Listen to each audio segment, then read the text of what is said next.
Thank you so much, Elisa, and really honored to be here with so many amazing leaders. I was, sharing a chat with Sean Fain, just telling him how much I appreciate his work and really impressed with all the folks that are here tonight.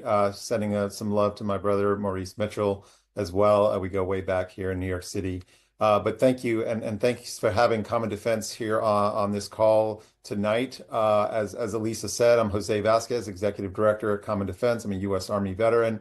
I'm a father of two, and I literally just got discharged from the VA hospital yesterday because I had pancreatic cancer. I do not have a history of cancer in my family, and so we're looking into what military bases was I stationed at that could have increased my chances for contracting this horrible and deadly disease. I'm very, very lucky when they were able to discover it. It was operable. The VA was amazing. I started having some very weird symptoms on February 10th, and by March 5th, I was on the operating table. Just got discharged yesterday from the hospital, and I'm on the road to recovery. I'm laying here in bed. I've got staples in my stomach, but I thought this call was too important to miss because, as you all know, President Trump and Elon Musk and his Doge office are trying to. There was a leaked memo that said they wanted to fire 83,000 personnel from the VA hospital.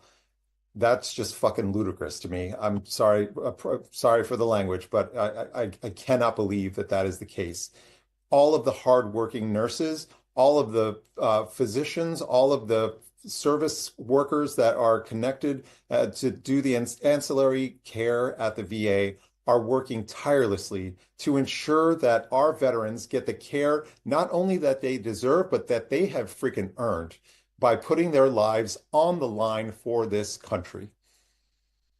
I come from a proud Union family. My father, also a vet, he was a Vietnam veteran, did two tours with the 101st Airborne, was spent 25 years with the Transit Workers Union, Local 100. And if it wasn't for his VA benefits and the fact that he had a union contract that gave him health care throughout the rest of his life, he would not have lived as long as he did. He was exposed to Agent Orange. He had numerous health care issues. And because of the VA and because of his union, he had access to health care for the entirety of his life until he passed away in 2020 during the pandemic. So this is just too important. And this deeply impacts the veterans community. We know that 30% of all federal workers are veterans. And those people are working not only at the VA, but throughout the federal government, as we heard earlier from Chris Wicker and many others who are connected to the veterans community. And so I want to talk about the number crunching that Doge is doing. That's what they claim to be doing, that they're seeking out fraud, waste, and abuse. Well, let's talk about some other numbers. 30% federal workers are vets.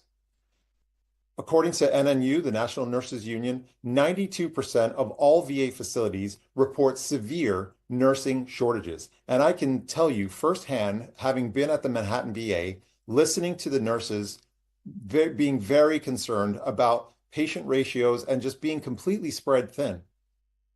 The nurses that took care of me were from the Dominican Republic, the nation of Guinea and Africa, from the Philippines, and many other places from around the world and throughout this country. They are hardworking individuals. I'll tell you about one of them. One of the nurses that took care of me, and I really struck up a really beautiful conversation with her and just a relationship in the short time, the week that I was in the hospital. She had to do a double shift. She was only scheduled to work 8 hours from 12 to 8. They asked her to stay until 8 the next morning. And then she had to go home, take the train home back to Queens, take a shower, and then go to her college class so that she can continue to pursue her RN. That's the kind of people that work at the VA.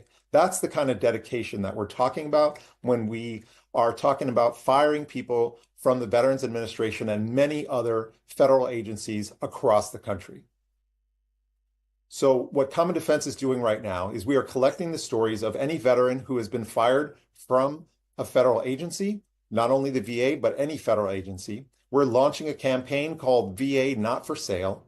And we want any veteran who is interested in joining our movement and joining this fight to go to commondefense.us/join. Again, that's commondefense.us/join. There are veterans who are organizing mobilizing across the country. We have boots on the ground organizers with Common Defense. We are hiring organizers in multiple states as we speak, and our movement is going to continue to grow.